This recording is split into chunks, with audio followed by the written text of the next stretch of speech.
Bismillahirrahmanirrahim. Assalamu alaikum. This is Asad Yaqub, and with me today, one of my brilliant students, Muhammad. Assalamu alaikum. Walaikum salam, Muhammad, sir. how are you? Fine, how are you? Very well, thank you. Very recently, Muhammad appeared in Ielts test and he got 8.5 in speaking. Yes, right? sir. So I invited Muhammad here and I want him to answer some of the questions. He's going to record some speaking tests. And by the way, Muhammad's English, the way he's going to answer, this is the benchmark for 8.5 band.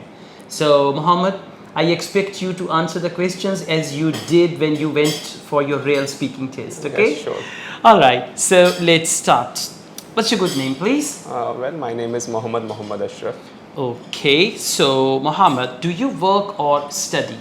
Well, currently none of the both. I have just completed my A levels and I'm in the process of applying to a foreign university. All right, why do you want to go to a foreign country?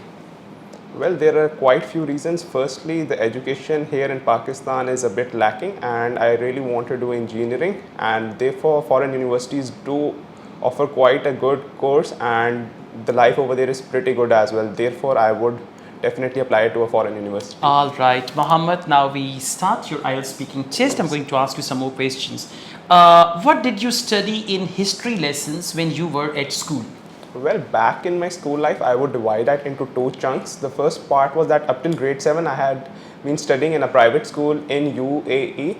And generally in United Arab Emirates, the history is very narrow of that country and you could only learn about the history such as desert life and how the city has evolved. Therefore, the history was pretty narrow over there. On the other hand, when I moved back to Pakistan from class 8, I was introduced to the history of Pakistan, which was very wide. And in our syllabus, we had to study the history from the year 1600 to the year 1999. Okay, thank you. Let's move on. Did you enjoy studying history at school? Yes, definitely. I enjoyed studying history in school. The main reason is that history is very fascinating and the events are pretty unique and each event has its own significance at that specific time. Therefore, it is pretty fascinating. On the other hand, history contains a lot of famous personalities and the way they played a key role in bringing up this beautiful nation of Pakistan is very important, and therefore I do admire them as well and I enjoyed studying history. Okay, how often do you watch TV programs about history now?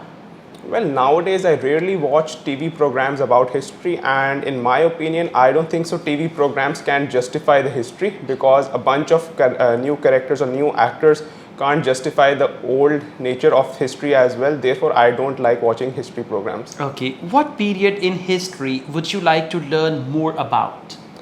Well, I would love to learn about the period before 1600 AD. The main reason is that it will tell us about a lot about the Indian subcontinent, which is unknown to me. What period in history would you like to learn more about? Well, there is one period that I would love to learn more about, that is before the year 1600, as I have not studied that specific part of history of the Indian subcontinent, and it would be of great knowledge that I could learn more information about the prehistoric times of the Indian subcontinent, what the people used to do back on those days and who were our leaders back on these days. Okay, we now move on to IELTS speaking part 2. You will have to talk about this topic for 1 to 2 minutes. You have 1 minute to think about what you are going to say. You can make some notes to help you if you wish. Sure. You will now have to speak on this topic for 1 to 2 minutes. Thank you. Well, back in my childhood, I lived in the neighborhood of Karama and it was located in Dubai, United Arab Emirates, and it was one of the first community that was located in New Dubai. Hence, the buildings were pretty much 3 to 4 story tall and were mostly built in the late 1990s or the early 2000s. The best thing about this community was that people from different nationalities used to live there. There were a lot of Indian, Pakistani, Arabs, etc. living over there. A very prominent feature of this community was that there were multiple eateries located, such as food cafeterias, restaurants, and there were nearly 500 of them. Therefore, my taste buds were always filled according to my expectation when I lived over there.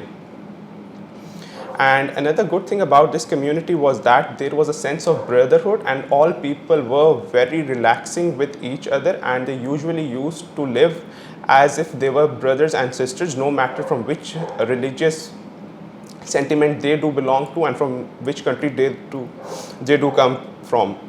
Certainly, I would love to live in this area once again after I complete my graduation, and why should I not relive all the magnificent memories that I had over there?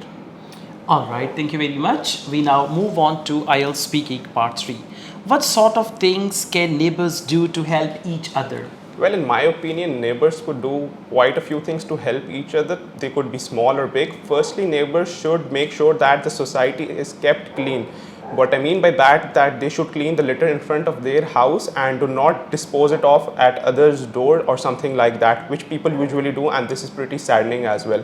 Secondly, neighbors could help you in your matter of joy or sad story. For example, if you have someone who has died in your house, your neighbors could arrange that specific event for you as you are in much stress and distress, and therefore these are the few things that neighbors could help you. Okay, how well do people generally know their neighbors in your country? Well, in my country, people do know neighbors pretty well, and 99% of the people, they are very frank with the neighbors. They usually love to have tea with them in the evening time. They do share their problems with them, and therefore neighbors in my country are a blessing for people, and they usually love to have a fun time with them.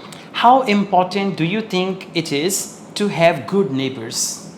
Well, definitely having good neighbors is going to help you pretty much. For example, whenever you are in a difficult situation, they would rather help you rather than creating disturbances for you, and at occasions they could even keep a spare key for you, which is really helpful if you by mistakenly forgot the key somewhere. And therefore having good neighbors and they could help you in pretty much good ways that could help make your life easier. All right, Muhammad, thank you very much. That's the end of your IELTS speaking test. Now, guys, have you noticed one thing? The way he answered speaking part 1, he used signpost language.